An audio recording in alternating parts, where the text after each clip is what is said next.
In this episode, we're going to be talking about one of Nigeria's hottest designers that's really been shaking up the fashion industry for a number of years now. If this sounds interesting to you, sit back, relax, and enjoy the show.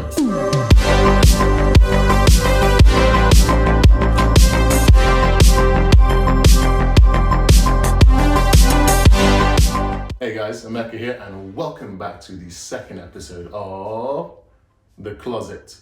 Now, we had a bit of a rough start, a bumpy start at the beginning, having the video again taken down twice. But fingers crossed that's done with now and we can move forward onto the next episode. The show must go on, as they say. And speaking of the show, I know they said I was going to talk about 3 designers. Well, that's changed now. I'm going to talk about 1. I know, I promised to talk about 3. But in the words of the infamous dictator... I promise not to invade Czechoslovakia, Jeremy. Welcome to the real world. So that's that. 1 for today. Now this particular designer is actually a good friend of mine. His name is Adebayo Okelawal, and he's the CEO and creative director of Orange Culture. Now I'm actually wearing one of his pieces now, which I wore to Arise Fashion Week 2019 in Lagos. As you can see, it's a red jumpsuit with an incorporated belt. I decided to pair it with some nice jewelry and some white dots just to kind of counterbalance the vibrancy of the red.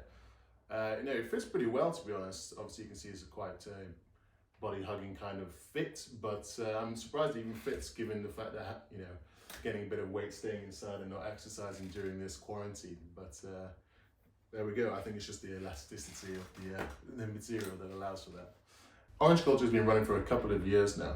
Enough time for Adebayo to really show his talent and, get the recognition and critical acclaim that he really deserves.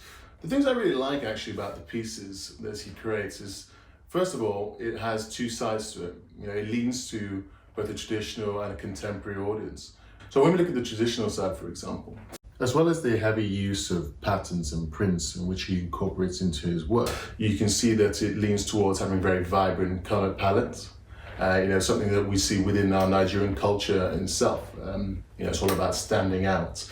So he uses a lot of oranges, obviously, light blues, reds. He's not afraid to really, mix up the color palettes and, make some really eye-catching pieces, as you can see from this video and also the photo collage that I'm showing you currently.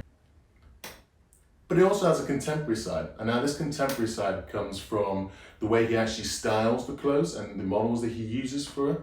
In terms of the styling, for example, it's not uncommon to see a lot of the male models wearing skirts, jumpsuits like the one I'm wearing now, ear jewelry, makeup. He really tries to challenge what the idea of traditional masculinity and femininity is. That's why there's more of a kind of androgynous approach to the whole collections that you see and the philosophy behind his works, which is something I really do like. Like I said, he creates conversations around his pieces. Why should men and women just stick to traditional masculinity and femininity when it comes to dressing themselves? There's something to be learned from each perspective, and that's why he's not afraid to experiment with all these, different types of fittings and cuttings and colors. And he's a bit avant-garde with his work, and that's something I really like. He experiments with different designs, different cuttings. As you can see, these crop tops here. This lovely fabric that's attached to the side of his clothing. Sometimes you just got to try different things. There's a wealth of creative talent in Nigeria, so you really have to think outside the box to try and stand out there, which is something he's done, but it's not in a very forceful way. It's just something natural that it's come to him. And, I really appreciate that. And if he keeps on going in the trajectory he's going to take over Africa and the world, or so I hope. So there we have it, Adebayo's Orange Culture.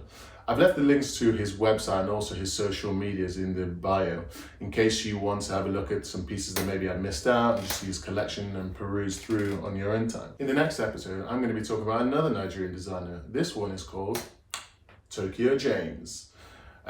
He's got a very interesting perspective as well, slightly different to that of Bayo, so it should make for another interesting episode. If you enjoyed today's episode, then make sure you leave a like, a comment down below, subscribe, all that good stuff, and see you in the next episode. Bye for